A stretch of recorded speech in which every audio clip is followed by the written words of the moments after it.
হলিউডের মেধাবী অভিনেত্রীদের মধ্যে একজন ক্রিস্টেন স্টুয়ার্ট। অভিনয়ে যাত্রা শুরু ১৯৯৯ সালে, মাত্র ৯ বছর বয়সে শিশু শিল্পী হিসেবে। এই ৩ বছর পর ডেভিড ফিঞ্চারের প্যানিক রুমে জডি ফস্টারের সঙ্গে অভিনয় করে দর্শক মন জয় করেন।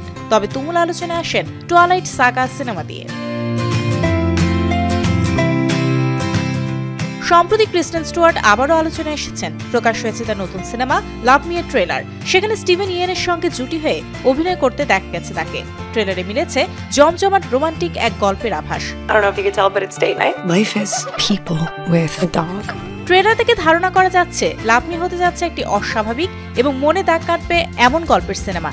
এতে ভালোবাসা, পরিচয় এবং অস্তিত্বের প্রশ্নের মধ্য দিয়ে মানবতার বিলুপ্তির পর এক দৃষ্টিনন্দন ভবিষ্যতের চিত্র তুলে ধরা হবে। সিনেমাটি পরিচালনা করেছেন স্যাম ও অ্যান্ডি জুজেরো। এটি তাদের পরিচালনায় প্রথম সিনেমা। এখানে স্টুয়ার্ট এবং ইয়েন অভিনয় করেছেন দুই রোবট চরিত্র হিসেবে। স্মার্ট বুই ডেজা চরিত্রে দেখা যাবে স্টুয়ার্টকে এবং একটি স্যাটেলাইট লিয়াম চরিত্রে আসবেন ইয়েন।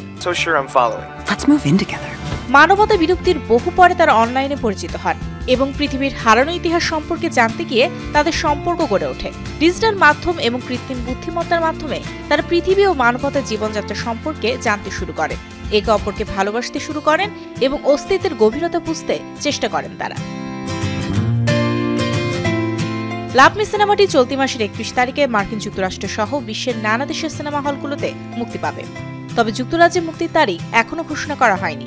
নতুন রূপে প্রিয় তারকাকে পর্দায় দেখতে মুখিয়ে আছে ভক্তরাও। Mario Sen, showbiz tonight.